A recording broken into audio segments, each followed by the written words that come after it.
V1 news వాస్తవాలకై ముందడుగు 24/7. Welcome to V1 news. Bodhan town police station లో ACB దాడులు, SI Bhaskarachari అదుపులోకి. లంచం ఆరోపణలపై గంటల తరబడి విచారణ. నిజామాబాద్ జిల్లా బోధన్ పట్టణంలో బుధవారం అవినీతి నిరోధక శాఖ ఏసీబీ అధికారులు నిర్వహించిన ఆకస్మిక తనిఖీలో సంచలనంగా మారాయి. బోధన్లో సంచలనం. లంచం తీసుకుంటూ పట్టుబడ్డా?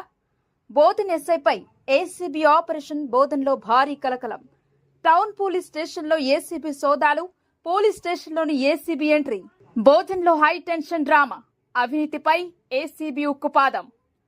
బోధన్ ఎస్ఐ విచారణలో కీలక విషయాలు. బోధన్ పోలీస్ స్టేషన్లో ఏం జరిగింది? ఏసీబీ దాడులతో షాక్. బోధన్లో బ్రేకింగ్. ఎస్ఐపై లంచం ఆరోపణలు. ఏసీబీ రంగంలోకి లంచం వ్యవహారం బట్టబయలు. బోధన్ ఎస్ఐపై ACB focus. Bodhan town police స్టేషన్లో సంచలన దాడులు. పూర్తి వివరాలు ఇవే.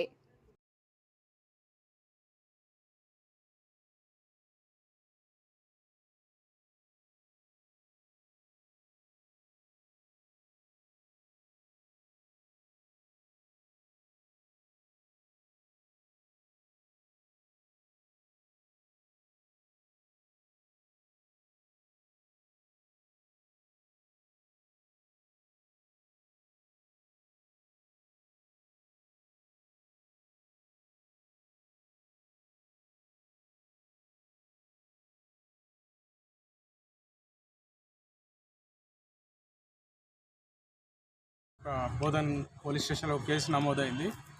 ఆ కేసులో ముగ్గురిని వీరు నోటీస్ ఇచ్చి అరెస్ట్ చేయడం జరిగింది. అయితే మిగతా కొంతమందిని ఇన్వాల్వ్ చేస్తామని చెప్పేసి ఎస్ఐ ఒకరికి ఫోన్ చేయడం జరిగింది. అందులో వాళ్ళకి లంచం అడిగారు. లంచం అడిగితే వాళ్ళకు ఇష్టం లేదు లంచం ఇవ్వడం. మాకు కాంటాక్ట్ అయ్యాడు. దాంతో మేము దాన్ని పరిశీలించినాం. అందులో వాస్తవాలు గ్రహించిన తర్వాత ఇమీడియట్గా ట్రాప్ ప్లాన్ చేసి ఈరోజు అతను ఇస్తున్నాగా పోలీస్ స్టేషన్లోనే ఆ ట్రాప్ అమౌంట్ ఏదైతే 10,000 డిమాండ్ చేశారో తర్వాత 7,000 అతను రిసీవ్ చేసుకున్నాగా ట్రాప్ చేసి పట్టుకోవడం జరిగింది భాస్కరాచారి ఎస్ఐని. ఆ కేసు వివరాలంటే ఇప్పుడు అంటే కంప్లైంట్ మేము ఫిర్యాదుదారుని సీక్రెట్గా ఉంచాల్సింది కాబట్టి ఆ ఫిర్యాదుదారుని వివరాలు వెల్లడించలేము.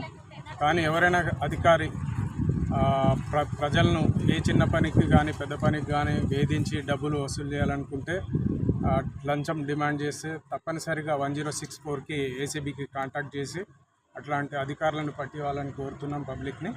కాబట్టి ఈ అవకాశాన్ని యూజ్ చేసుకోవాలి. 1064 అయితే ఈజీగా అందరికీ అర్థమవుతుంది. దానికి చేసి మాకు వెంటనే కనెక్షన్ అవుతుంది, మాకే కాంటాక్ట్ అవుతుంది. అంటే ఏ జిల్లా పరంగా అడిగితే ఆ జిల్లా కాంటాక్ట్ చేసి ఇచ్చేస్తారు వాళ్ళు. కాబట్టి అది యూజ్ చేసుకొని ఈ లంచగొండి అధికారులను పట్టివ్వాలని కోరుతున్నాం.